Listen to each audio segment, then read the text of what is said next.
Oke, Assalamualaikum warahmatullahi wabarakatuh. Di sini dari kelompok 5. Sekarang kami akan mempresentasikan hasil kerja kami. Nah, kelompok 5 ini terdiri dari 5 anggota yang beranggotakan Ahmad Nur Hidayat, Afandi Maulana Pangestu, Ahmad Zidni Zainul Ihsan, Mahesa Rizky Pratama, dan Yoga Firdaus Pratika. Nah, di sini saya akan menjelaskan latar belakang kenapa metode simplex ini diciptakan. Nah, dikarenakan metode grafik yang tidak mungkin dapat dilakukan untuk menyelesaikan sebuah masalah yang melibatkan dari dua variabel. Nah, dengan dalam keadaan seperti ini, variabel yang dibutuhkan metode lain yang sering disebut sebagai metode algoritma simplex. Nah, masalah program linear yang lebih dari dua variabel itu bisa diselesaikan dengan metode algoritma simplex ini. Metode algoritma simplex ini itu bisa menyelesaikan sebuah masalah yang melibatkan lebih dari dua variabel. Kemudian metode ini diperkenalkan oleh George B. Danzig pada tahun 1947. Nah, metode simplex merupakan prosedur iterasi yang bergerak bertahap dan berulang. Nah, jadi kalau semisal ada sebuah masalah dan masalah itu tidak bisa diselesaikan dengan satu iterasi. Nah, itu bisa diulangi lagi hingga iterasi kesekian sehingga dapat memunculkan sebuah solusi yang diinginkan seperti itu. Dan kemudian jumlah variabelnya itu tidak terbatas. Nah, jadi jika ada sebuah masalah yang melibatkan lebih dari dua variabel, algoritma simplex ini pilihan yang baik untuk digunakan sebagai penyelesaian masalah itu. Kemudian ada persyaratan metode simplex. Nah, persyaratannya itu apa aja? Persyaratannya ini ada 4. Yang pertama, semua kendala pertidaksamaan harus dinyatakan sebagai persamaan. Misal, kurang dari atau lebih dari itu dijadikan sebuah sama dengan, seperti itu, persamaan kan. Kemudian itu sisi kanan, the right side dari sebuah kendala tidak boleh ada yang negatif. Jika ada yang negatif itu persyaratannya tidak terpenuhi. Kemudian ada nilai kanan, NK atau RHS, singkatan dari right hand side. Fungsi tujuan tuhnya harus 0. Jadi kalau misalnya belum 0 ya tidak bisa. Kemudian semua variabel dibatasi pada nilai-nilai non-negatif. Seperti itu. Kita lanjut ke soal. Nah, di soal ini kita disuruh untuk memaksimumkan negatif Z plus negatif 8M plus 3X1 plus 5M plus 5X2 plus 0S3 plus 0S4 plus MS5 plus 0S6 sama dengan min 38. Nah, dengan variabel 2x1 plus s3 sama dengan 8, 3x2 plus s4 sama dengan 15, dan 6x1 plus 5x2 min s5 plus s6 sama dengan 30. Nah, kita diberikan soal seperti ini, kita disuruh untuk memaksimumkan soal yang ini. Dan ini ada tabel variabel dasarnya. Dan untuk penyelesaiannya itu dilanjutkan oleh saudara saya yaitu Ahmad Nur Hidayat. Yang pertama yaitu iterasi awal. Tujuan dari iterasi awal adalah untuk mengubah soal minimisasi menjadi soal maksimisasi dengan cara mengganti tanda positif dan negatif pada fungsi tujuan. Cara melakukannya adalah dua hal, yaitu sebagai berikut. Yang pertama, lakukan identifikasi terhadap kolom kunci, baris kunci, dan angka kunci. Yang kedua, temukan baris kunci baru untuk mengubah baris yang lainnya. Next slide adalah proses iterasi 1. Proses iterasi 1 adalah proses penentuan baris kunci, kolom kunci, serta angka kunci. Yang dimana kolom kunci diperoleh dengan menggunakan cara yaitu mencari nilai negatif yang paling besar yang terdapat pada kolom tersebut, yang dimana hasil tersebut diperoleh pada X1 yaitu min 8M plus 3. Sedangkan baris kunci diperoleh dengan menggunakan cara yaitu mencari nilai indeks positif terkecil, yang nilai indeks tersebut diperoleh dengan cara membagi NK dengan angka kunci. Cara pengerjaan, dalam hal ini kita akan mengubah X1 lama menjadi X1 baru dengan membaginya menggunakan angka kunci pada baris tersebut. Kebetulan pada baris tersebut angka kuncinya adalah 2, yang dimana 2010008 akan dibagi menggunakan angka 2, yang dimana 2 dibagi 2 sama dengan 1, 0 dibagi 2 sama dengan 0, 1 dibagi 2 sama dengan 1 setengah atau 1/2, 0 dibagi 2 sama dengan 0, 0 dibagi 2 sama dengan 0, 0 dibagi 2 sama dengan 0, dan 8 dibagi 2 sama dengan 4. Yang dimana X1 yang hasil baru dijadikan sebagai baris pengubah baris lainnya. Yang proses tersebut menggunakan rumus elemen baris baru sama dengan elemen baris lama dikurangi koefisien kolom kunci pada baris yang dipilih dikali elemen baris baru kunci baru.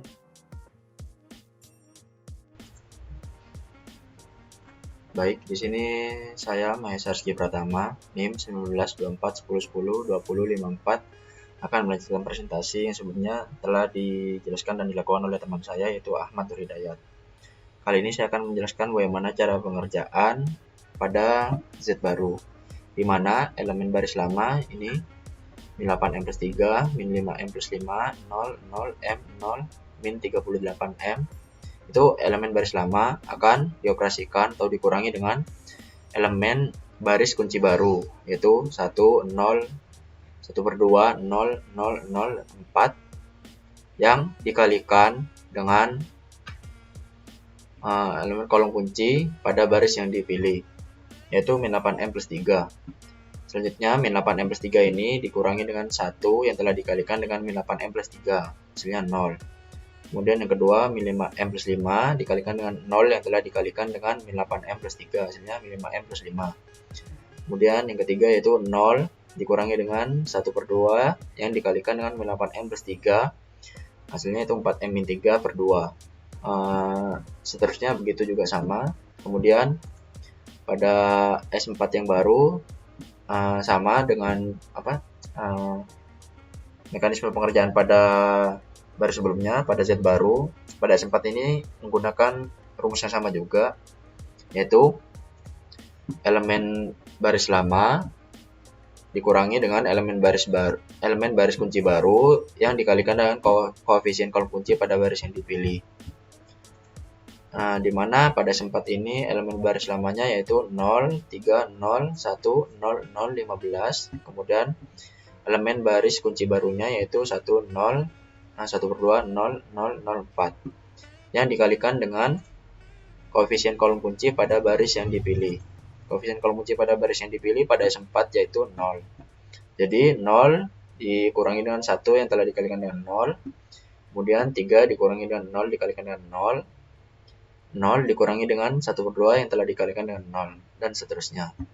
Kemudian pada S6 baru tetap menggunakan rumus yang sebelumnya, yaitu elemen baris lama dikurangi dengan elemen baris kunci baru yang dikalikan dengan koefisien kolom kunci pada baris yang dipilih. Koefisien kolom kunci pada baris S6 ini yaitu 6. Jadi 6 dikurangi dengan 1 yang telah dikalikan dengan 6. 6 dikurangi hasil dari 1 kali 6 yaitu 6 dikurangi 6 sama dengan 0. Kemudian yang kedua 5 dikurangi dengan 0 kali 6. Berapapun angka yang dikalikan dengan 0 hasilnya 0, berarti 5 dikurangi 0 sama dengan 5.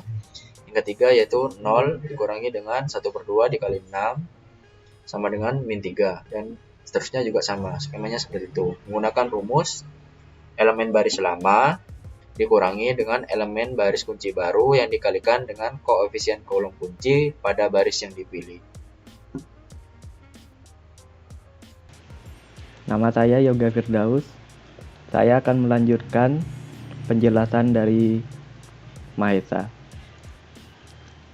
Hasil literasi pertama. Hasil literasi ini masih belum sempurna dikarenakan masih ada nilai minus pada variabel dasar Z. Langkah-langkahnya, yang pertama, lakukan identifikasi terhadap kolom kunci, baris kunci, dan angka kunci. Lalu temukan banyak kunci baru untuk merubah garis yang lainnya. Pada X1 ini yang nilainya min 8 plus 3 menjadi 0. dan X1 hasilnya 1.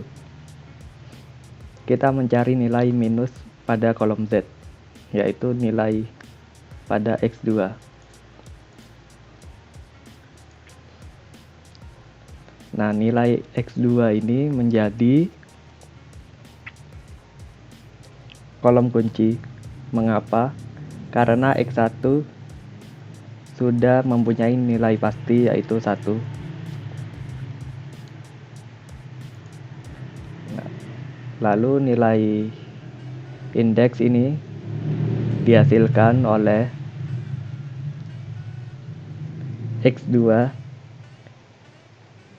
X1 pada X2 dibagi dengan nilai kanan. 0 dibagi dengan 4 hasilnya tidak terdefinisi. 3 dibagi dengan 15. 15 dibagi dengan 3 hasilnya 5. 6 dibagi dengan 5 hasilnya 6/5.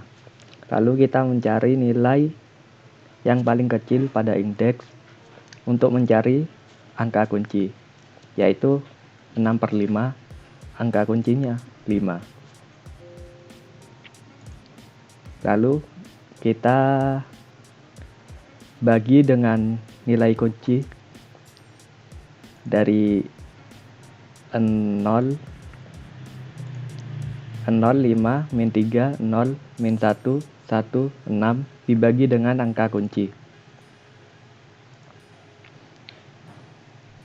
Hasilnya 0, 5 bagi 5, 1, min 3 bagi 5, min 3/5, 0 bagi 5, 0, min 1 bagi 5, min 1/5, 1 bagi 5, 1/5, 6 bagi 5, 6/5.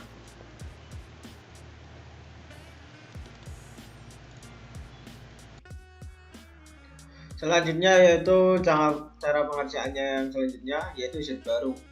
Z baru ada yang sebelumnya yaitu 0, min 5M plus 5, 4M min 3/2, kemudian 0, M, 0, min 6M, min 12.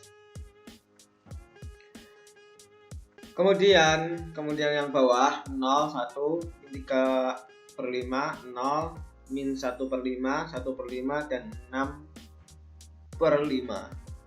Kita kurangkan dengan cara 0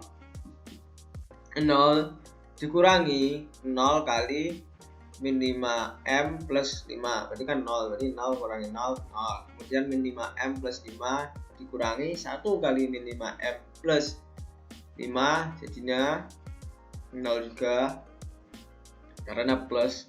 Kemudian 4M min 3/2 dikurangi min 3/5 kali min 5M plus 5, jadinya M plus 3/2, kemudian 0 dengan 0 kali itu sama dengan 0, M kurangi min 1/5 dikali min 5M plus 5, yaitu sama dengan 1, kemudian 0 dikurangi 1/5 kali min 5M plus 5, jadinya M min 1, kemudian selanjutnya min 6M min 12 dikurangi 6/5 kali min 5M plus 5, jadinya 18. Kemudian untuk S4 baru ada 0, 3, 0, 1, 0, 0, 15. Kemudian 0 kurangi 0 kali 3, 0. 3 kurangi 1 kali 3, berarti kan 3 kurangi 3, 0. Kemudian 0 kurangi min 3/5 kali 3 sama dengan 9/5. Kemudian 1 kurangi 1 kurangi 0 kali 3 sama dengan 1 karena kurangi 0. Kemudian 0 kurangi min 1/5 kali 3 sama dengan 3/5.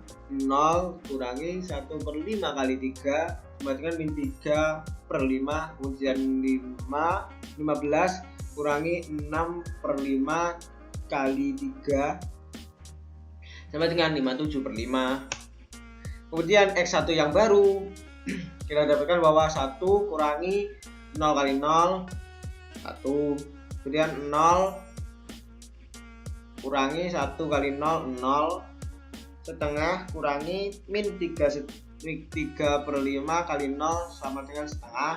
0 kurangi 0 0, kemudian 0 kurangi 1 per min 1 per 5 kali 0 0, kemudian 0 kurangi, kan hasilnya pasti 0 kan, 0 kurangi 0 0, 4 kurangi 0 4, jadi tetap karena memang dikali 0 sih. Kemudian selanjutnya yaitu hasil iterasinya, sebenarnya demikian. Dan ini alhamdulillah sudah selesai. Permasalahannya di sini adalah ada yang negatif, yaitu min Z sama NK. Karena ini sama-sama negatif, jadi kalau mempositifkan tinggal coret aja negatifnya. Jadinya Z sama dengan 18. Maka sudah tidak ada lagi minus dalam variabel X1 dan X2. Tandanya sudah optimum dan dihasilkan sedemikian. Penyelesaian optimalnya X1 sama dengan 4, X2 sama dengan 6 per 5, dan X min sama dengan 18. Seperti itu. Terima kasih. Ya, sekian dari kelompok kami. Kurang lebihnya mohon maaf. Wassalamualaikum warahmatullahi wabarakatuh.